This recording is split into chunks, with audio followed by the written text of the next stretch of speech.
Praise the Lord. കർത്താവായ യേശുവിൻ്റെ നാമത്തിൽ ഏവർക്കും സന്തോഷവും സമാധാനവും ആശംസിക്കുന്നു. നോർത്ത് ഇന്ത്യ മുഴുവൻ നല്ല തണുപ്പിലാണ്.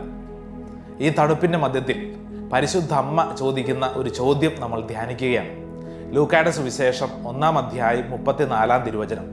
പരിശുദ്ധ അമ്മയോട് ദൈവത്തിൻ്റെ ദൂതൻ പറഞ്ഞു, നീ ഗർഭം ധരിക്കും, ഒരു പുത്രനെ പ്രസവിക്കും.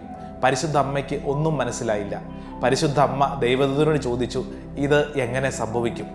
പ്രിയപ്പെട്ടവരെ, വിശുദ്ധ ഗ്രന്ഥം പരിശോധിച്ച് നോക്കുമ്പോൾ ഉൽപ്പത്തി മുതൽ വെളിപാട് വരെ ഈ ഒരു ചോദ്യം തലങ്ങും വിലങ്ങും നമുക്ക് കാണാൻ സാധിക്കും.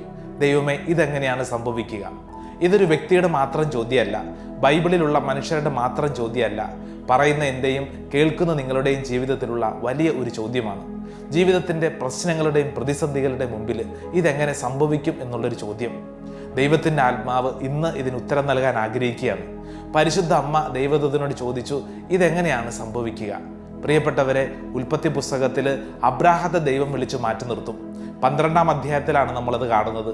അബ്രാഹത്തോട് ദൈവം പറയും, നീ ഒരു അനുഗ്രഹമായിട്ട് മാറും. പക്ഷേ വർഷങ്ങളേറെ കഴിഞ്ഞിട്ടും ഈ അനുഗ്രഹമൊന്നും അബ്രാഹത്തിന് സ്വീകരിക്കാൻ പറ്റിയിട്ടില്ലല്ലോ. 100 വയസ്സ് കഴിഞ്ഞു അബ്രാഹത്തിന്.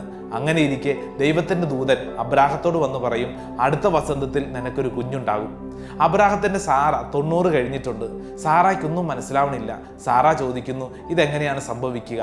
ബൈബിളിൽ എഴുതി വച്ചിരിക്കുന്നു, സാറ കമഴ്ന്ന് കടന്ന് ഊറിച്ചിരിച്ചു. കാരണം സാറായ്ക്കറിയാം, 90 കഴിഞ്ഞ ഞാൻ എഴുന്നേറ്റ് നടക്കാൻ പോലും ബുദ്ധിമുട്ട്, പിന്നെയാണോ പ്രസവിക്കുന്നത്? വിക്കനായ മോശയെക്കുറിച്ച് നമ്മൾ വായിക്കുന്നുണ്ട്.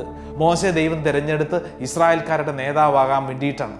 മോശയോട് ദൈവം പറയും, നീ ഈജിപ്തിലേക്ക് പോകണം. മോശ പറയുന്ന ഒരു ചോദ്യമുണ്ട്, ദൈവമേ, ഇതെങ്ങനെ സംഭവിക്കാനാണ്? ഞാനൊരു വിക്കനാണ്, എനിക്ക് സംസാരിക്കാൻ ശേഷിയില്ല. ദാവീദ് കുള്ളനാണ്.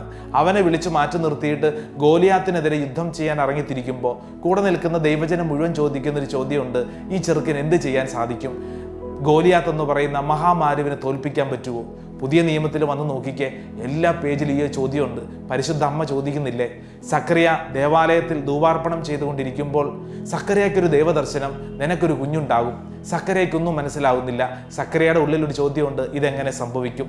5 അപ്പവും 2 മീനും കൊണ്ട് ശിഷ്യന്മാർ കടന്നു വരുമ്പോൾ മുമ്പിലിരിക്കുന്ന 10,000-കണക്കിന് മനുഷ്യരാണ്. ഇത് ഒരാൾക്ക് പോലും തികയത്തില്ലല്ലോ. ഇതെങ്ങനെ സംഭവിക്കും? മരിച്ചുപോയി ലാസർ, 3 ദിവസം കഴിഞ്ഞു. ആ ചത്തവൻ്റെ ശവകുടീരത്തിൻ്റെ മുമ്പിലാണ് ഈശോ ശിഷ്യന്മാരും വന്ന് നിന്നിട്ട് ചത്തവൻ പുറത്തോട്ട് വരാൻ പറയുന്നത്. ജനം ചിന്തിക്കുന്നൊരു ചോദ്യമുണ്ട്, ഇതെങ്ങനെ സംഭവിക്കും? പ്രിയപ്പെട്ടവരെ, ഇത് വിശുദ്ധ ഗ്രന്ഥം മുഴുവൻ ചോദിക്കുന്നൊരു ചോദ്യമാണ്. ഉത്തരം വിശുദ്ധ ഗ്രന്ഥം തന്നെ നൽകുന്നുണ്ട്.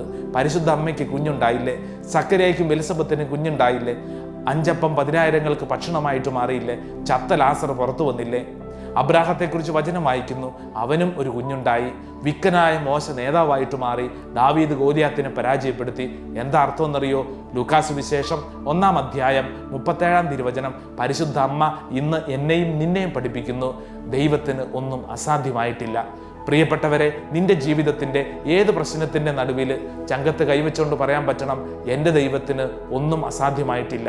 ദൈവം എൻ്റെ കൂടെയുണ്ട്, ദൈവം എൻ്റെ കൂടെയുണ്ട്. ലൂക്കാസ് വിശേഷം 1:37 മറക്കരുത്. ദൈവത്തിൻ്റെ ആത്മാവ് നമ്മളെ ശക്തിപ്പെടുത്തട്ടെ. ദൈവത്തിന് ഒന്നും അസാധ്യമായിട്ടില്ല. ആമേൻ.